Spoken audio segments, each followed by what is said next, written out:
1940s was a time when Disney kind of had to struggle to stay afloat. The earlier films had been well received, but they weren't all smash hits or anything.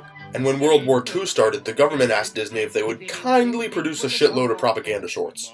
That, plus budget cuts, plus a bunch of animators getting drafted, meant it was very, very difficult and pretty expensive to create a full-length narrative animated movie.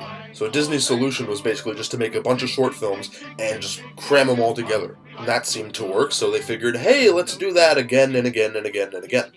This brings us to the adventures of Ichabod and Mr. Toad. Ichabod and Mr. Toad. A film that adapts the British Wind in the Willows and the American Legend of Sleepy Hollow, and it was the last movie of Disney's 1940s package film era. Not because the movie was horribly received or anything, but the next Disney film was Cinderella, and that started a whole other thing. Two shorts make up this film. I'm going to talk about them separately. Wind in the Willows is the first story in the adventures of Ichabod and Mr. Toad. It's narrated by Basil Rathbone, and it's about a toad named Mr. Toad, and badger, I think, and maybe a rat, and there's a horse, and Mr. Toad likes cars. I'll be honest, I just watched this movie a few days ago, and I barely remember this short. I remember there's a rat and a mole, and they work with Mr. Toad in some capacity, and Mr. Toad gets in trouble, I think, for trying to steal a car or something, and then he goes on trial. And, yeah, that's basically all I remember.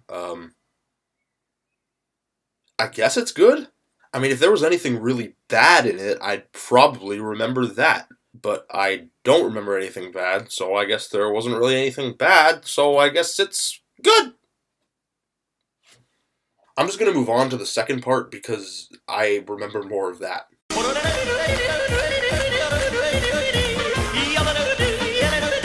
This one is narrated by Ben Crosby. The Legend of Sleepy Hollow takes place in upstate New York in the American colonies. It's about a dude named Ichabod who's kind of a weirdo. There's this really rich girl that Ichabod likes. Actually, he doesn't like her, he just wants to take her money. Also, there's this other guy named Brom Bones who wants the girl, and he's basically like, imagine if Gaston wasn't as big a douche, but still kind of a douche? One night there's this party, and Brom Bones sees that Ichabod is really superstitious, so he sings a song about the Headless Horseman, who is a guy who rides a horse, and he doesn't have a head. Headless Horseman. All in an attempt to make Ichabod truly piss himself. Now, I know earlier I said parts of this film were kind of forgettable, but the last 10 or so minutes is kind of great.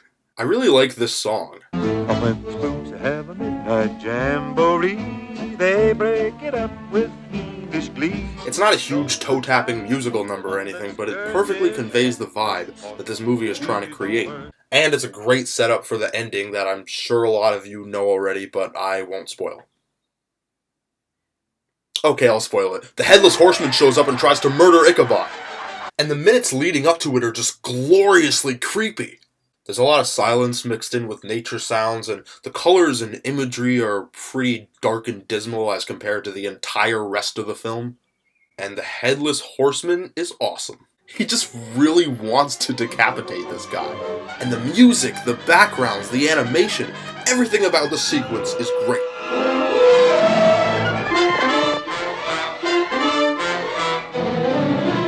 So it's kind of a shame that the rest of the movie is just sort of okay. It's not that high above meh, but it's enough for you to watch it and not feel like you've wasted your time. And the film does pretty well at preserving this old-timey feel.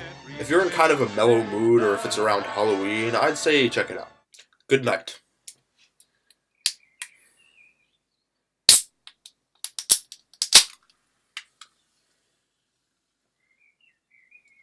Huh. I shook it up. I thought it was going to overflow and be really funny and dramatic, but nope.